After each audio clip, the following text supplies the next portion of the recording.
John Birch Society is experiencing a surge. In just the last 6 months, our society has experienced a surge in membership, a surge in our influence, and a surge in our success.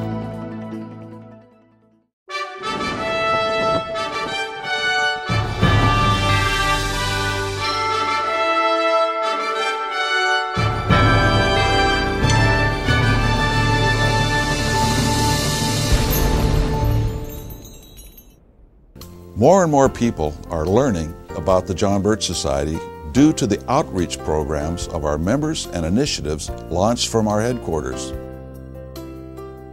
We work quietly as individuals, but as organized chapters, we work out front in our communities through a variety of ways, such as booths at street fairs to booths at national legislative conferences and the Rally for the Republic. Activities that always open new doors for our organization. This rally was an example of our collaboration with others. We have a policy of cooperating with others as long as it does not diminish in any way our reputation or abrogate our principles. These are some scenes from this rally.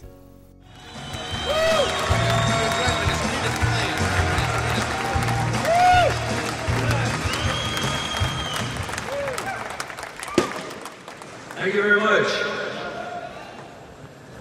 My name is John McManus, and I approve this message.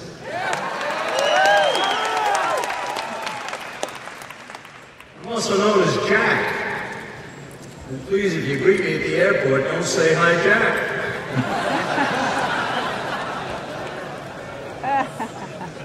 You all know that British King George III ruled over the American colonies before our nation declared independence. Somehow he got a message through us from the grave, and his message was simply, "How do you like taxation with representation?"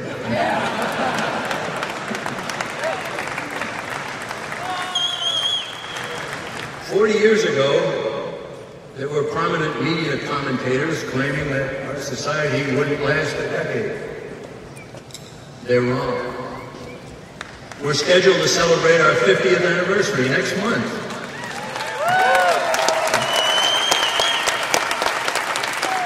We are enjoying our own surge in membership growth.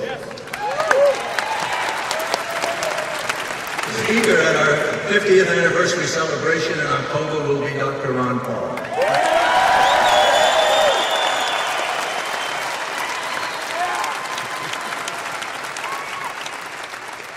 The good congressman sent us a message for our use.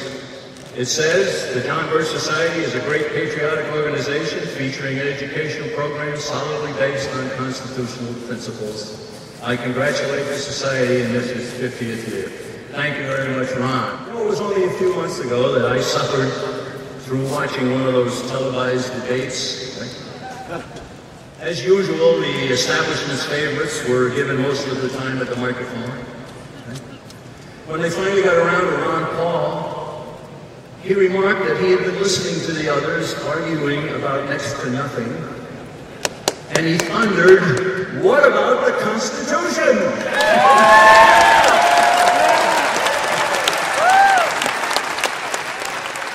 Imagine a U.S. congressman running for president who thought the Constitution ought to be considered. Ron recently said that politicians in Washington always have the urge to do something about the problems when what's needed is for them to undo something.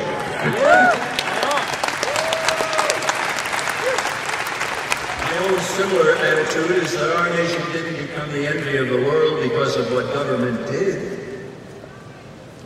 America became great because of what government was prevented from doing.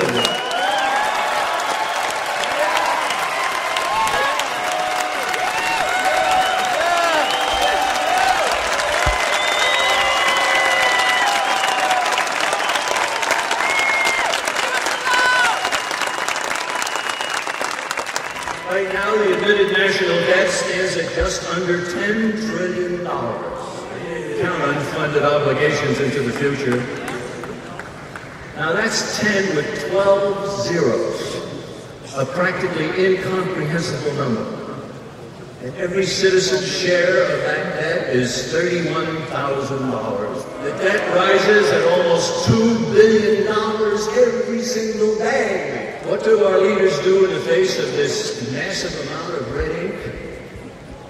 They continue to dole out billions with an array of foreign aid programs.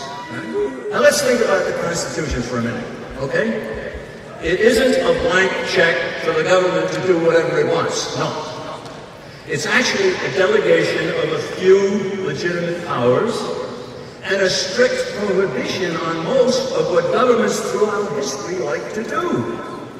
I defy anybody to find in here any authorization for foreign aid, undeclared wars, education, housing, medicine, transportation, and a whole host of unconstitutional agents and bureaus.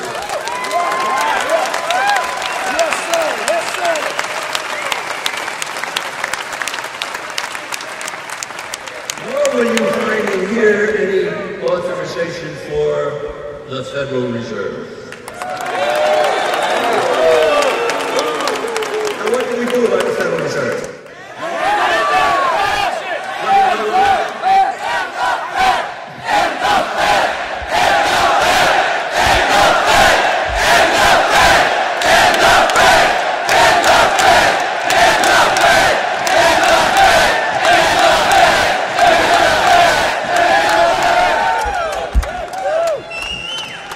I think you all know that Congress created it, which means that Congress can abolish it.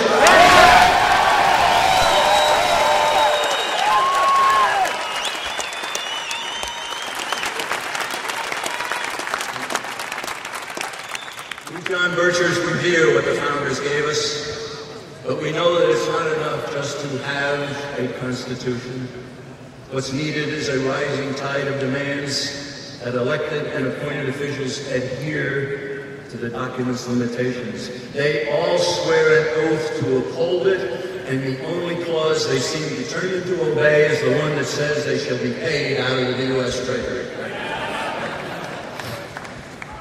It's been my distinct honor to know Ron Paul for most of the years that he has served in Congress. We know and he knows that he needs help down there in Washington. We keep telling Americans what's right about Americans and what's wrong about our country. We'll keep planting the seeds of liberty so that good candidates will arise and the voters will make better choices. We'll keep spreading the message of the John Birch Society containing our motto, less government, more responsibility, and with God's help, a better world.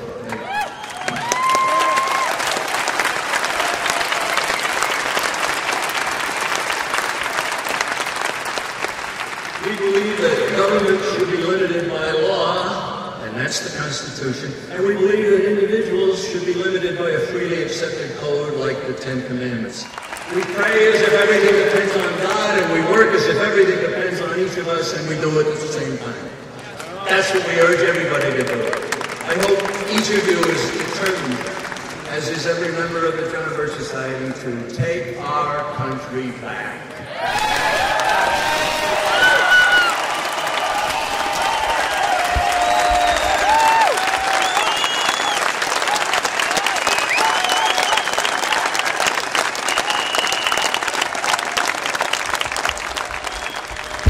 Colleagues have set up a booth out there in the foyer. Do come by and pick up a free video that we're giving, a DVD that we're giving everybody.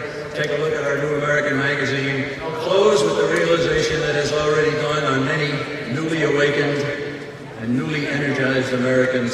It's simply this: if you like Ron Paul, you'll love the John Birch Society.